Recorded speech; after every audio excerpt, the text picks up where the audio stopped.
तो बच्चे हम लोग सरफेस केमिस्ट्री करने जा रहे हैं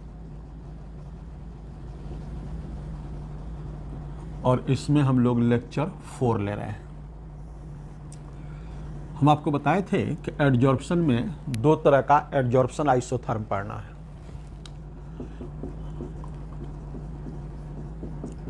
एडजॉर्प्शन आइसोथर्म 2 तरह का पढ़ना है। एक पढ़ना है फ्रेंडलिच एडजॉर्प्शन आइसोथर्म, दूसरा पढ़ना है लैंगम्यूर एडजॉर्प्शन आइसोथर्म। इसके बारे में हम लोग पढ़ चुके हैं, इसको आज इलेबोरेट स्टडी करना है।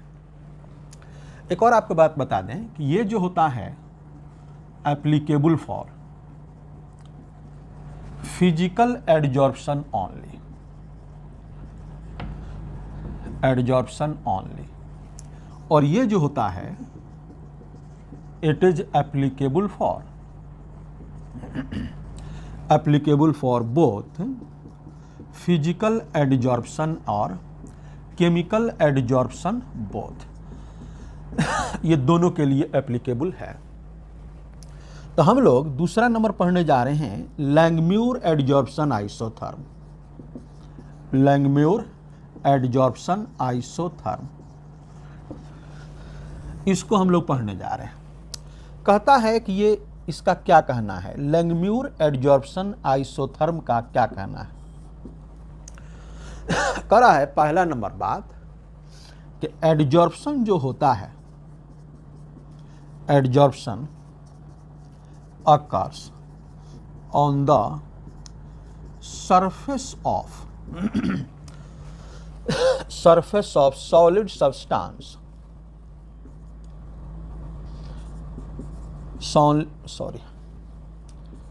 solid substance करा है only till उस वक्त तक होता है the whole surface of adsorbent, adsorbent का जो पूरा सरफेस है इज ऑक्युपाइड बाय, भर जाता हो यूनिमोलिकुलर, एक मोलिकुलर, बाई मोलिकुलर नहीं, unimolecular layer of adsorbed particles, adsorbed particles. ये कह रहा है adsorption occurs on the surface of solid substance, solid substance के ये सरफेस पर एडजॉर्प्शन होता है। कह रहा है टिल द, उस वक्त तक होता है till the whole surface of adsorbent is occupied by unimolecular layer of adsorbed particles. उस वक्त तक ऊपर से पार्टिकल का आकर सटना होता है कि जितना भी एडजॉर्बेंट है उसके अपर लेयर का जितना अनऑक्युपाइड सरफेस है उस पर कोई पार्टिकल, फॉरेन पार्टिकल आके जब तक बैठ नहीं जाता हो। यानी जितना खाली जगह रहेगा सब जगह एक एक पार्टिकल का सटना होगा। यूनिमोलिकुलर लेयर, बाई मोलिकुलर नहीं।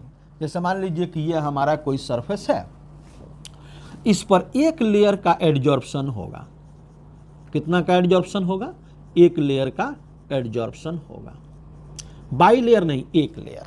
ठीक है, एक तो बात ये कहता है। दूसरा कहता है कि रेट ऑफ एडजॉर्प्शन, एडजॉर्प्शन का जो रेट होता है depends upon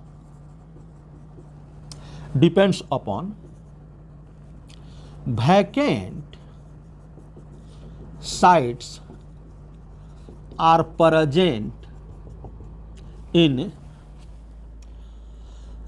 adsorbent for adsorption, adsorption. देखिए ये क्या कर रहा है कि रेट ऑफ एडजॉर्प्शन, पार्टिकल का सटने का जो क्षमता है, जो दक्षता है, जो रेट है, depends upon vacant sites are present in adsorbent for adsorption. Adsorbent में कितना खाली जगह है जो एडजॉर्प्शन कर सकता है, उसके वैकेंसी पर डिपेंड करता है। उतारिए।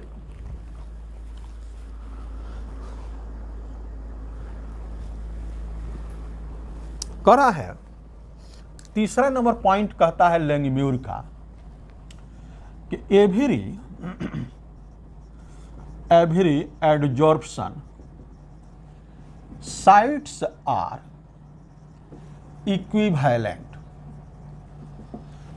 जितना भी एडजॉर्प्शन साइट होते हैं सब इक्विवेलेंट होते हैं।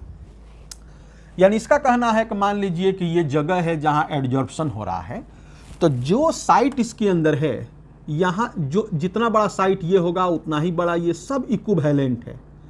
सब का सब साइज क्या है? इक्विवेलेंट है, बराबर है।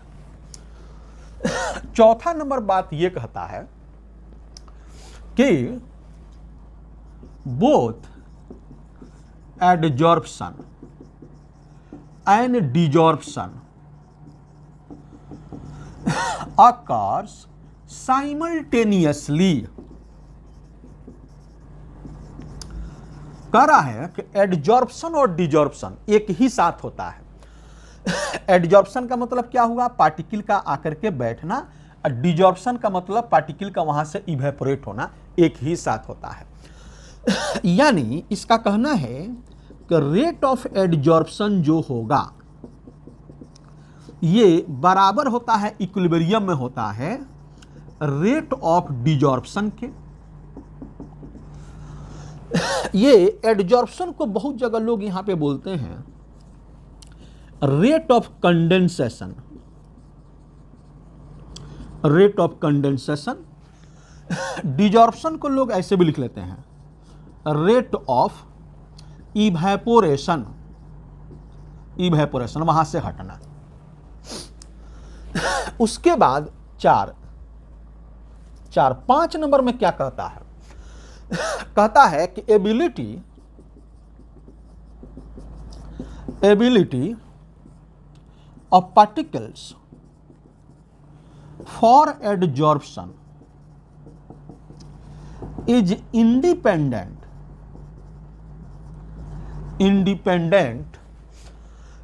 independent of whether या not nearby a particles present on adsorbent। इसका कहना है कि ability of particles for adsorption, किसी पार्टिकल का एडजॉर्प्शन का जो एबिलिटी है इज इंडिपेंडेंट ऑफ वेदर या not near by a particle present on adsorbent. Adsorbent पे कोई पार्टिकल बगल में है कि नहीं, इस बात पर एडजॉर्प्शन किसी नए पार्टिकल का डिपेंड नहीं करता है। और लास्ट नंबर में इन्होंने एक इक्वेशन दिया कि x बटा m बराबर AP बटा 1 प्लस BP। ये इक्वेशन दिया उन्होंने। इस इक्वेशन को कहते हैं लैंगम्यूर एडजॉर्प्शन आइसोथर्म इक्वेशन। इसको हम क्या कहते हैं? कॉल्ड लैंगम्यूर एडजॉर्प्शन आइसोथर्म इक्वेशन, इसको हम लोग कहते हैं। इसमें A और B जो है, where A and B are Langmuir constant. Langmuir constant. उतारिए।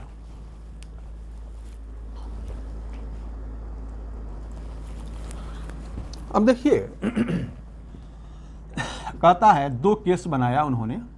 Case first, if pressure जो है इज लो, प्रेशर कम हो, देन तब 1 प्लस BP जो है, जब ये बॉडी हमारा कम होगा, तो 1 plus B P is approximate equal to 1, then तब x बटा m बराबर ए पी बटा क्या होगा 1 प्लस बी पी जो है ये कितना हो जाएगा 1 हो जाएगा, यानी ये हुआ 1, यानी x बाई m बराबर क्या हुआ ए पी, यानी x बटा m directly proportional to p,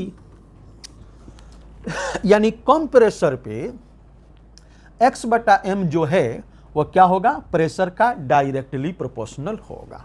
ठीक है, करा है केस नंबर सेकेंड। इफ यदि प्रेशर जो है वो बहुत ज्यादा हो, इज हाई, ज्यादा हो, देन तब 1 प्लस बी पी बराबर क्या होगा is approximate equal to B P. चूंकि ये ज्यादा हो जाएगा तो उसमें 1 का कोई वैल्यू नहीं रहेगा, देन तब x बटा m बराबर क्या होगा ए पी बटा B P, P P cut गया, यानी x बटा m बराबर a बटा b, ये a बटा b क्या है तो कांस्टेंट है, यानी x बटा m बराबर क्या होगा कांस्टेंट, यानी हाई प्रेशर पे एक्सटेंट ऑफ एडजॉर्प्शन जो होता है वह कांस्टेंट होता है। यानी प्रेशर कितना हो बढ़ाइए उसमें एडजॉर्प्शन के एक्सटेंट पर कोई फर्क नहीं पड़ता है। ठीक है ना, इसी को फ्रेंडलिच ने क्या बोला था x बटा m directly proportional to p to the power naught. p to the power naught का मतलब क्या हुआ 1, यानी कांस्टेंट। ठीक है, उतारिए, देखो बाबू, अब हम लिखे हैं एप्लीकेशन ऑफ एडजॉर्प्शन। एडजॉर्प्शन का क्या फायदा है, क्या एडवांटेज है। पहला है क्रिएटिंग वैक्यूम। जैसे मान लीजिए कोई चेंबर है और उसको वैक्यूम करना है तो उसमें क्या कीजिए आप एडजॉर्बेंट को डाल दीजिए। तो एडजॉर्बेंट क्या करेगा, जो उसमें गैस पार्टिकल्स है उनको अपने सरफेस पर सटा लेगा। जब सरफेस पर सटा लेगा तो उसमें से गैस खाली हो जाएगा उस चेंबर से, तो वह वैक्यूम हो जाएगा। दूसरा क्या है गैस मास्क। कोयला के खदान वगैरह में मास्क जो हम आप इस्तेमाल करते हैं उसमें इस्तेमाल होता है। दूसरा अगला control humidity by the use of silica gel या एल्युमिनियम जेल। ये तो थोड़ा महंगा पड़ता है, ये सस्ता पड़ता है, इसको लोग इस्तेमाल करते हैं।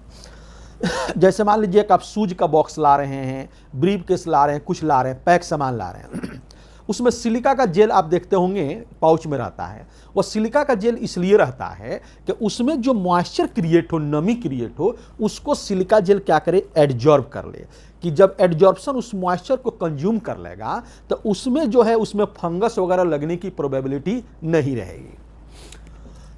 उसके बाद कह रहा है चौथा removal of colour from the solution by the use of animal charcoal. अगर मान लीजिए कोई कलर्ड सॉल्यूशन है उसमें से कलर को आप हटाना चाहते हैं तो एनिमल चारकोल अगर उसमें आप डालेंगे तो ये एनिमल चारकोल क्या करेगा कलर को कंज्यूम कर लेगा, बाकी जो आपका अलग हो जाएगा। उसके बाद एज हेटेरोजीनियस कैटलिस्ट हम लोग देखे हैं कि कोई अल्कीन हो, इस पर हम लोग क्या करते हैं हाइड्रोजन करते हैं, निकेल या प्लेटिनम पैलेडियम ये सब होता है। अल्कीन मेनली आयल होता है, तो ये किस में चला जाता है अल्केन में, फैट में चला जाता है। ये वेजिटेबल ऑयल है और ये क्या है फैट है, उसमें चला जाता है। अगला कह रहा है separation of inert gas by the use of coconut charcoal.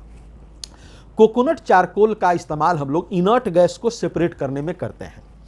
आगे कह रहा है फॉर क्यूरिंग डिजीज, डिजीज को क्यूर करने में, यानी एज मेडिकल पर्पसेस। बहुत लोगों को जो जैसे कीड़ा है, सांप है, बिच्छू है, काट लेता है, तो पुराने ज़माने में लोग क्या करते थे उसको एडजॉर्ब करते थे, उस पॉइजन को एडजॉर्ब करके किसी टेक्निक के थ्रू उसको बॉडी से निकाल करके एडजॉर्ब करके फिर उसको फेंक देते थे। उसके बाद कह रहा है एज क्रोमेटोग्राफिक एनालिसिस। एक एनालिसिस है जिसका नाम है क्रोमेटोग्राफिक एनालिसिस, उसमें इसका इस्तेमाल होता है। आगे कह रहा इन फ्रोथ फ्लोटेशन प्रोसेस। इसके बाद हम लोग पढ़ेंगे, 1 या 2 चैप्टर के बाद पढ़ेंगे एक्सट्रैक्शन ऑफ मेटल्स, उसमें पढ़ेंगे फ्रोथ फ्लोटेशन प्रोसेस में इसका इस्तेमाल होता है। आगे कह रहा है कि softening of hard water bye ion exchange method, hard water को सॉफ्ट वाटर बनाने में इस मेथड का इस्तेमाल किया जाता है। उसके बाद क्लेरिफिकेशन ऑफ शुगर, जो चीनी होता है, चीनी के अंदर क्लेरिफिकेशन यानी चीनी हो गया है, इसमें शाइनिंग वगैरह आ गया है, एडजॉर्प्शन हो गया है, उसके लिए हम लोग इसका इस्तेमाल करते हैं। तो ये हमारा एडजॉर्प्शन समाप्त हुआ। अब हम शुरू करने जा रहे हैं, उसका नाम है कैटालाइसिस एंड कैटालिस्ट। उतारिए।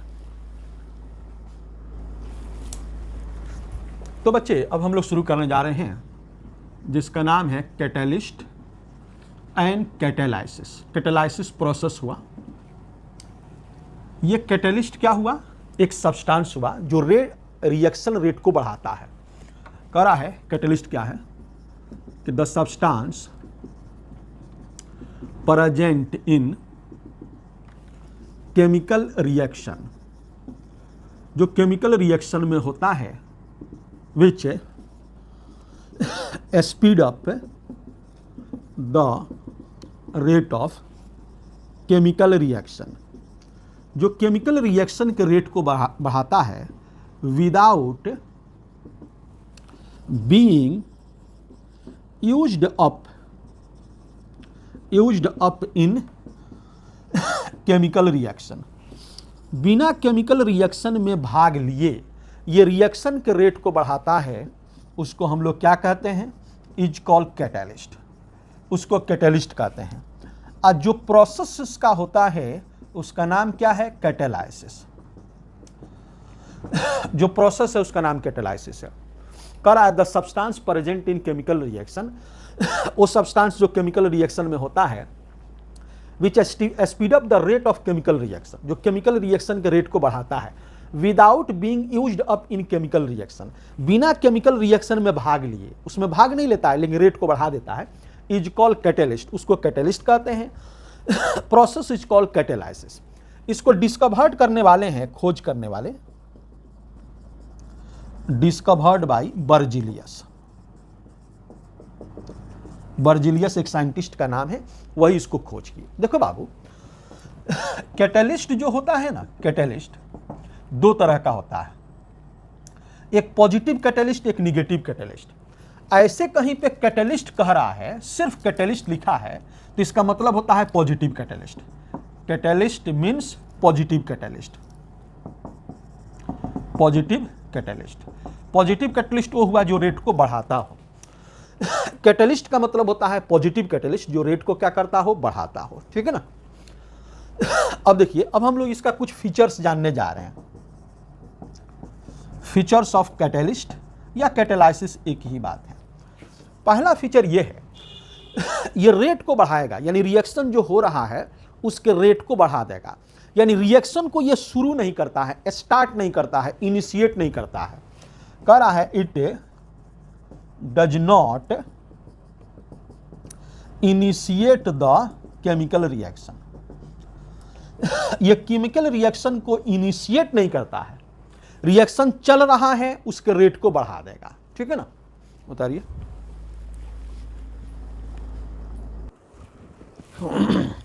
कह रहा है, हम लोग पढ़ रहे हैं फीचर्स ऑफ कैटालिस्ट। तो दूसरा फीचर यह है कि कैटालिस्ट रेट को बढ़ाएगा लेकिन प्रोडक्ट के नेचर को नहीं बदलता है। कह रहा है it does not alter the nature of product. Product के नेचर को नहीं बदलता है। आगे कह रहा है इन case of reversible reaction, reversible reaction के केस में it does not change the position of equilibrium. ये इक्विलिब्रियम के पोजीशन को नहीं बदलता है। कह रहा है it sustain the equilibrium.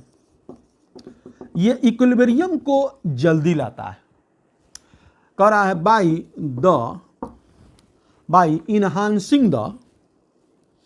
Bye enhancing the reactivity rate of both forward and backward reaction। याद रहे कि दोनों के रेट को बढ़ाता है। रिवर्सिबल रिएक्शन के अंदर फॉरवर्ड और बैकवर्ड दोनों रेट जल्दी बढ़ता है और इक्विलिब्रियम जल्दी आ जाता है। ठीक है ना। मैंने ये समझिए आप कि ये स्कूल है, बच्चे को जाना है और ये उसका अपना घर है और ये मान लीजिए कि उसके अंकल का घर है। ये बच्चा है जिसको स्कूल जाना है, वह कभी कहाँ से जाता है, अपने घर से स्कूल जाता है और कभी अपने अंकल के घर से स्कूल में जाता है। ये था कि पैदल जा रहा था, तो यहाँ पे पैदल जाने में 1 घंटा मान लीजिए समय लग रहा था। कैटलिस्ट जब आएगा तो कैटलिस्ट क्या होगा, मोटरसाइकिल हो गया, स्कूटी हो गया। तो कैटलिस्ट यानी मोटरसाइकिल जो स्कूटी होगा, तो अगर घर से जाएगा तो भी जल्दी में जाएगा और अंकल के घर से आवेगा तब भी जल्दी में आवेगा। तो वही कह रहा है कि in case of reversible reaction it does not change the position of equilibrium. Equilibrium position को नहीं बदलता है। ये क्या करता है, it hasten the equilibrium, equilibrium को जल्दी लाता है by enhancing the reactivity rate of both forward and backward reaction. समझिए थोड़ा ग्राफ से। जैसे मान लीजिए कि ये दिया गया है, ये हमारा रिवर्सिबल रिएक्शन है। यहां मान लीजिए कि अगर हम कैटलिस्ट नहीं दिए हैं तो यहां पे इक्विलिब्रियम आ रहा है, ये आपका इक्विलिब्रियम है, ये आ रहा है यहाँ पे। ठीक है, हम कैटलिस्ट देंगे तो क्या करेगा, ये दोनों रेट तेजी में आएगा, दोनों रेट बढ़ेगा। ये हमारा पोजीशन था।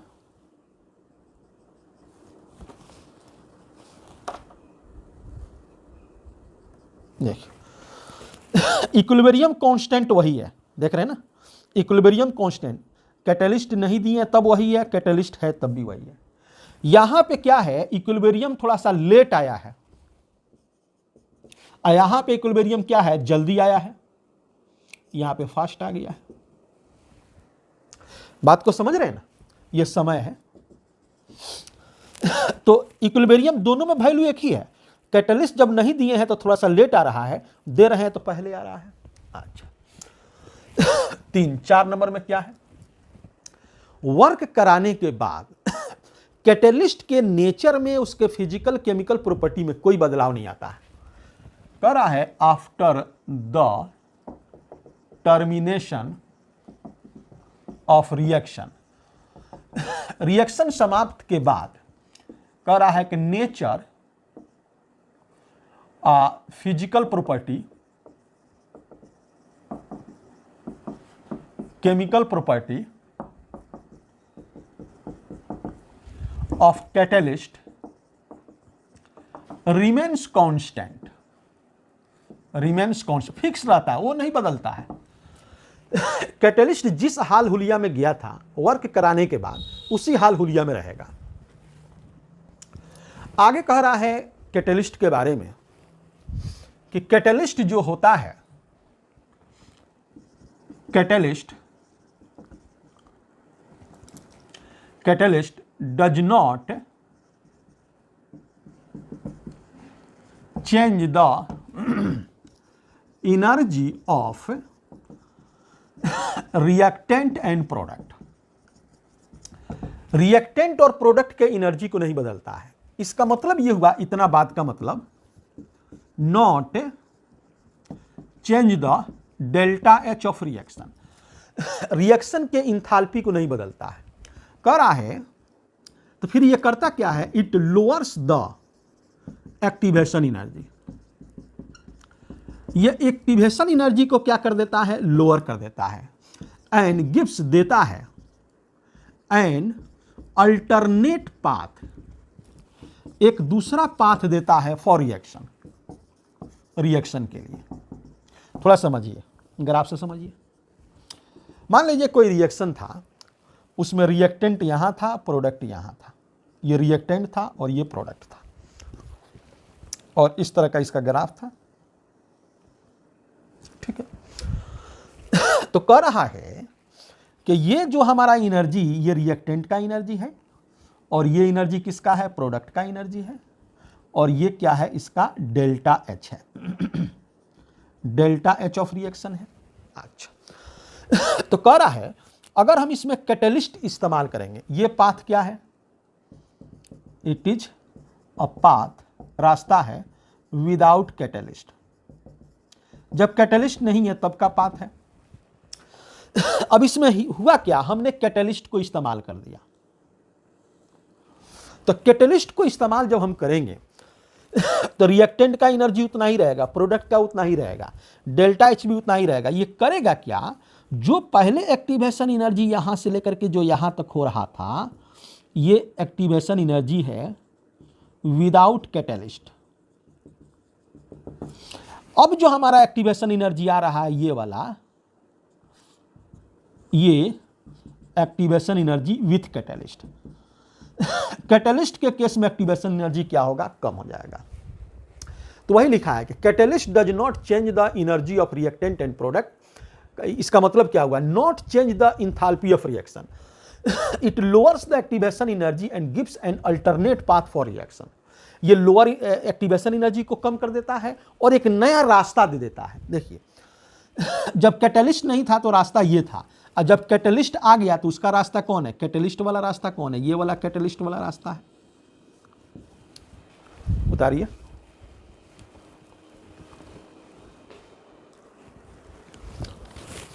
अब देखो बच्चे अगला हम लोग देखने जा रहे हैं टाइप्स ऑफ कैटलिस्ट। कैटलिस्ट यानी कैटेलाइसिस। कह रहा है एक होता है पॉजिटिव कैटलिस्ट, सॉरी एक होता है होमोजीनियस कैटलिस्ट, होमोजीनियस कैटलिस्ट या कैटेलाइसिस। दूसरा होता है हेटेरोजीनियस कैटलिस्ट या कैटेलाइसिस। पहला हम लोग देखने जा रहे हैं, डिफिनीशन हम दोनों का यहीं पे लिख देते हैं। तो कह रहा है होमोजीनियस कैटलिस्ट या कैटेलाइसिस क्या है, इफ यदि both reactant and catalyst, product से मतलब नहीं है, रिएक्टेंट और कैटलिस्ट से मतलब है। If both reactant and catalyst are exist in same physical state, एक ही फिजिकल स्टेट में हो, देन तब इट इज कॉल्ड, इसको हम कहते हैं होमोजीनियस कैटलिस्ट या कैटेलाइसिस। हेटेरो किसे कहते हैं, इफ यदि both reactant and catalyst are exist in different physical state, दोनों अलग अलग फिजिकल स्टेट में हो, देन इट इज कॉल्ड, इसको हम क्या कहते हैं, इसको कहते हैं हेटेरो कैटलिस्ट या कैटेलाइसिस। प्रोडक्ट से नहीं रिलेट करते हैं, रिएक्टेंट और कैटलिस्ट से रिलेट करते हैं। रिएक्टेंट और कैटलिस्ट एक ही फिजिकल स्टेट में है तो वह है होमोजीनियस कैटलिस्ट। रिएक्टेंट और कैटलिस्ट डिफरेंट फिजिकल स्टेट में है तो उसको हम लोग कहते हैं हेटेरोजीनियस कैटलिस्ट। तो इसका एग्जाम्पल हम लिखने जा रहे हैं पहला वाले का। इसका एग्जाम्पल, पहला एग्जाम्पल यह है, उसका नाम है हाइड्रोलाइसिस ऑफ ईस्टर। ईस्टर का हाइड्रोलाइसिस, तो यह है इथाइल एसीटेट। इसका हाइड्रोलाइसिस करते हैं एसिड के प्रेजेंस में, H पर 1+ एसिड के प्रेजेंस में। तो ये होता क्या है, इतना का एसिड बन जाता है CH3COOH और इतना का अल्कोहल बन जाता है। ठीक है। इस रिएक्शन में ये जो होता है ये लिक्विड होता है, एक्वस होता है। एक्वस लिक्विड एक ही होता है, ये लिक्विड है, ये हमारा एक्वस है, ये एक्वस है और ये एक्वस है। तो आप ये देखिए कि रिएक्टेंट और हमारा कैटलिस्ट, ये कैटलिस्ट है, एक ही फिजिकल स्टेट में है तो ये है होमोजीनियस कैटलिस्ट। दूसरा देखिए, कह रहा है हाइड्रोलाइसिस ऑफ केन शुगर।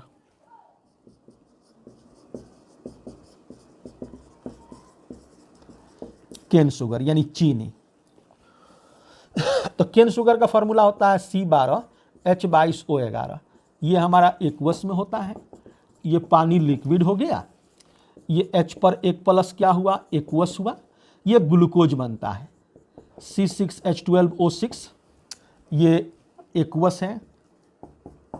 दूसरा C6H12O6, ये भी एक्वस है, इसका नाम ग्लूकोज होता है, इसका नाम फ्रुक्टोज होता है। ये हाइड्रोलाइसिस ऑफ केन शुगर जो है, इसी रिएक्शन को इन्वर्सन ऑफ शुगर कहते हैं, इन्वर्सन ऑफ शुगर कहते हैं, ठीक है ना। ये दूसरा एग्जाम्पल है।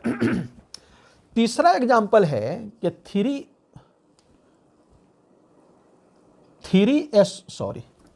3O2 गैस जो है ये जाता है 2O3 ओजोन गैस में।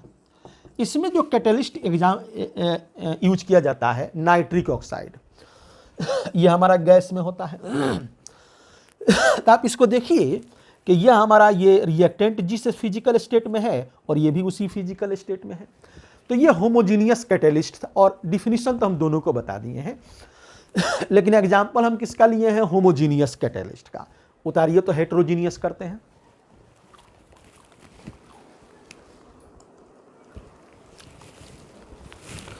अब देखिए होमोजीनियस जो कैटलिस्ट का वर्क होता है वह कैसे होता है, उसका क्या मैकेनिज्म है।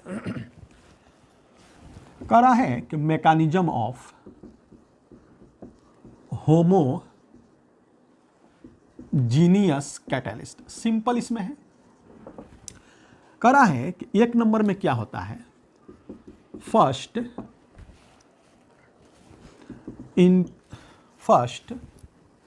एक नंबर में first intermediate complex is formed. सबसे पहले इंटरमीडिएट कॉम्प्लेक्स बनता है। मान लीजिए कि कोई सबस्ट्रेट है और यहां पे कैटलिस्ट आया, तो ये दोनों मिलकर के क्या करेगा, एक सबस्ट्रेट कैटलिस्ट का कॉम्प्लेक्स बना देगा। ये कोई सबस्ट्रेट है, इनको ले जाना है प्रोडक्ट में, और ये क्या है, कैटलिस्ट है, और ये क्या है, सबस्ट्रेट कैटलिस्ट बना है का इंटरमीडिएट कॉम्प्लेक्स बनता है। दूसरे नंबर में क्या है, दूसरे नंबर में इंटरमीडिएट कॉम्प्लेक्स जो है, कॉम्प्लेक्स आइदर गिव्स ए प्रोडक्ट, या तो वो प्रोडक्ट देता है या कंबाइंस विथ अनदर सबस्ट्रेट, या वो किसी दूसरे सबस्ट्रेट से कॉम्बिनेशन कर लेता है। तो यहां पे क्या हुआ कि आपका ये सबस्ट्रेट कैटलिस्ट जो है ये एक प्रोडक्ट में चला जाएगा, कैटलिस्ट अलग हो जाएगा। अगर ऐसा नहीं हुआ है तो ये सबस्ट्रेट कैटलिस्ट जो है एक दूसरे सबस्ट्रेट से कॉम्बिनेशन कर लेगा और फिर क्या करेगा, एक सबस्ट्रेट कॉम्प्लेक्स बनाएगा और फिर क्या होगा, प्रोडक्ट बनाएगा। यानी ये देखिए, ये हमारा क्या है, ये सबस्ट्रेट कॉम्प्लेक्स है यानी इंटरमीडिएट कॉम्प्लेक्स है, ये प्रोडक्ट है और ये कैटलिस्ट अलग हो गया है। यहां पे ये इंटरमीडिएट कॉम्प्लेक्स है, ये हो सकता है एक सबस्ट्रेट से कॉम्बिनेशन कर ले, यानी जिसको प्रोडक्ट में कन्वर्ट करना है, ये मिल करके एक सबस्ट्रेट कॉम्प्लेक्स बनाता है यानी इंटरमीडिएट कॉम्प्लेक्स, और एक प्रोडक्ट बनाता है। इसको क्या बोल, पी बोल रहे हैं, प्रोडक्ट। उतारिए।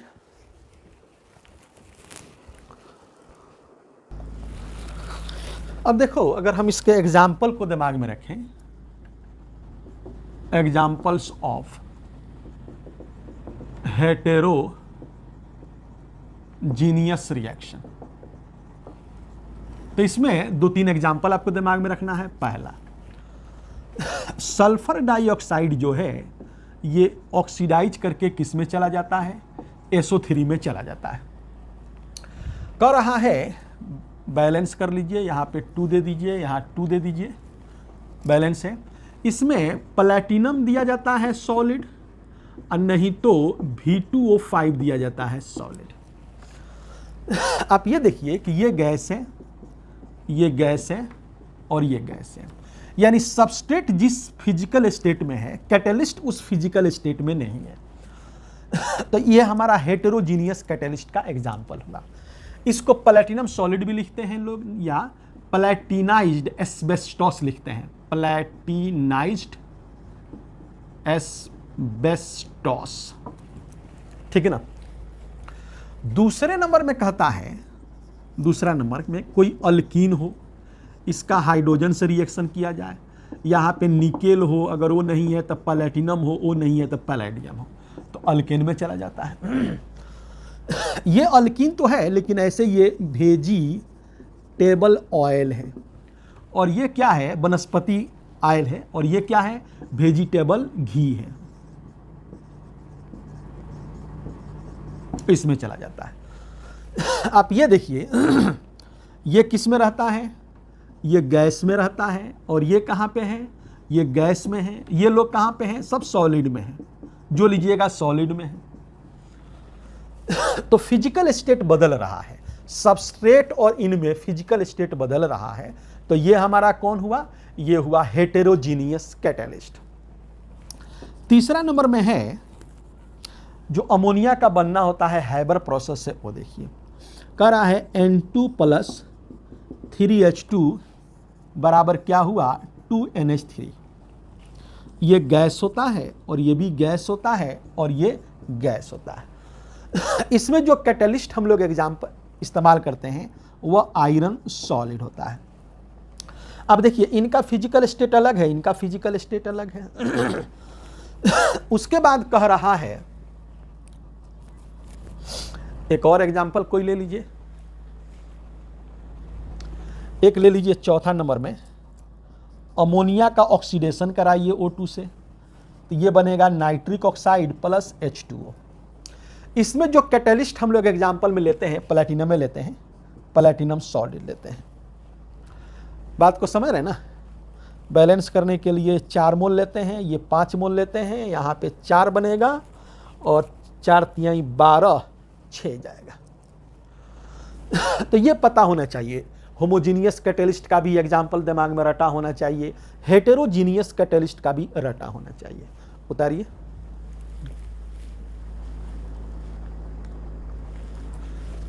अब देखो, हम लोग थोड़ा डिफरेंस देखें कि होमोजीनियस कैटलिस्ट और हेटेरोजीनियस कैटलिस्ट में क्या अंतर है। यहां पे हम ले लिए होमोजीनियस कैटलिस्ट और यहां ले लिए हेटेरोजीनियस कैटलिस्ट, ठीक है। पहला देखो, कह रहा है होमोजीनियस कैटलिस्ट में here both reactant and catalyst are exist in same physical state, एक ही फिजिकल स्टेट में होते हैं। इसमें कह रहा है कि here both reactant and catalyst are exist in different physical state, अलग अलग फिजिकल स्टेट में होते हैं।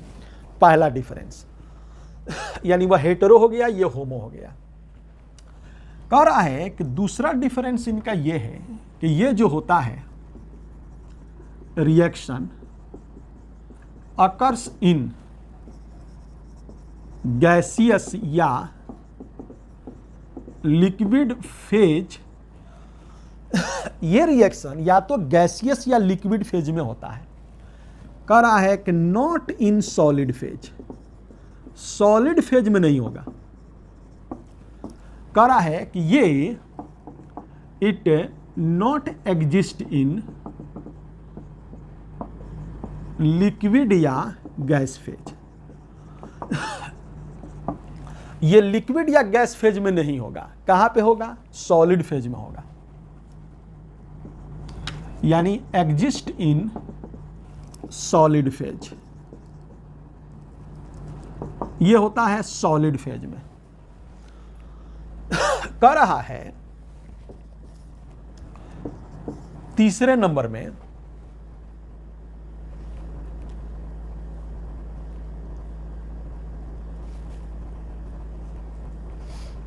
ये रिएक्शन जो हम बोल रहे हैं, ये मतलब है कि कैटलिस्ट का होना। कैटलिस्ट या तो यहां पे हम जो बोल रहे हैं ना, थोड़ा सा और फ्रेश कर देते हैं, थोड़ा सा और फ्रेश। यहां पे दूसरे नंबर में कैटलिस्ट जो होगा इज फाउंड इन गैस या लिक्विड फेज ओनली, सिर्फ लिक्विड फेज में होगा या गैस फेज में, सॉलिड में नहीं होगा।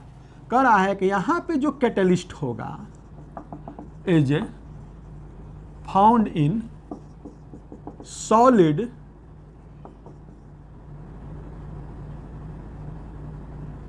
हेटेरो है ना, सॉलिड फेज ओनली।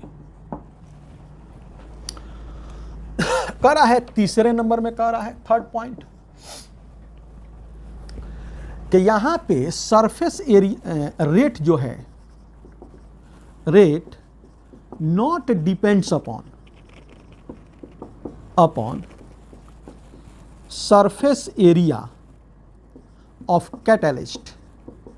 कैटलिस्ट के सरफेस एरिया पर रेट नहीं डिपेंड करेगा, क्योंकि इसमें सॉलिड हमारा कैटलिस्ट होता है, तो उसके सरफेस एरिया पर रेट डिपेंड करता है। यानी रेट जो है depend upon surface area of catalyst, उस पर डिपेंड करेगा। चौथा नंबर का पॉइंट क्या कह रहा है भाई, इसमें जो कैटलिस्ट होता है is dissolved in reaction mixture, reaction mixture में घुल जाता है। यहां पे कैटलिस्ट चूंकि सॉलिड होता है तो वह रिएक्शन मिक्सचर में नहीं घुलता है। कैटलिस्ट जो होता है not dissolved in reaction mixture, यह रिएक्शन मिक्सचर में नहीं घुलता है। ठीक है ना।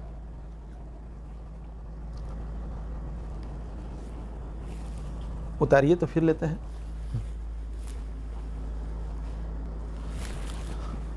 ठीक है बाबू, आगे देखिए। ये होमोजीनियस था और ये हेटेरोजीनियस था। 5 नंबर शायद पॉइंट होगा। ये कह रहा है यहां पे हियर कैटलिस्ट जो होता है can not be easily separated from reaction mixture. Catalyst reaction mixture से आसानी से सेपरेट नहीं होता है। यहां पे here catalyst is easily separated from reaction mixture. कह रहा है 6 नंबर का पॉइंट क्या है, ये रिएक्शन चूंकि गैस और लिक्विड फेज में होता है तो ये रिलेटिवली फास्ट, ये थोड़ा सा फास्ट होता है, और ये जो है रिलेटिवली स्लो, ये थोड़ा सा स्लो होता है। अब इसका मैकेनिज्म क्या है, मैकेनिज्म ऑफ हेटेरोजीनियस कैटालाइसिस। तो इसमें 5 स्टेप्स आपको दिमाग में रखना है। करा है पहला क्या है कि diffusion of gas particles on the surface of solid substance. सबसे पहले डिफ्यूजन होगा, जो सॉलिड सब्सटेंस है उस पर आकर के बाहर से मटेरियल का कलेक्शन होगा। दूसरा क्या होगा, इसमें 5 स्टेप्स होते हैं, 5 स्टेप्स, ये स्टेप्स दिमाग में रहना चाहिए स्टेप वाइज। दूसरा क्या होगा, एडजॉर्प्शन होगा, यानी सटना होगा। Adsorption of gas particles on the surface of substance, जो सॉलिड सब्सटेंस है वो हमारा क्या है, एडजॉर्बेंट, उसको एडजॉर्बेंट कहते हैं, जानते हैं। तीसरा क्या होता है, तीसरा उसके बाद उसका डिसोसिएशन होगा, डिफ्यूजन हो गया, फॉर्मेशन ऑफ प्रोडक्ट होगा, फॉर्मेशन ऑफ प्रोडक्ट होगा। उसके बाद चौथा नंबर में desorption of gas particles, gas particle का डिजॉर्प्शन होगा। और 5वां नंबर में क्या होगा, फिर से हमारा कैटलिस्ट सेपरेट हो जाएगा।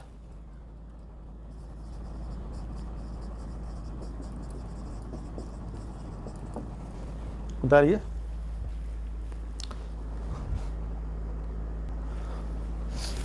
ठीक है, तो इतना करना है, फिर अगले दिन मिलते हैं और क्वेश्चन आपको जाएगा। ये जो क्वेश्चन जाएगा वह जो अभी लेक्चर आया है इसका क्वेश्चन जाएगा।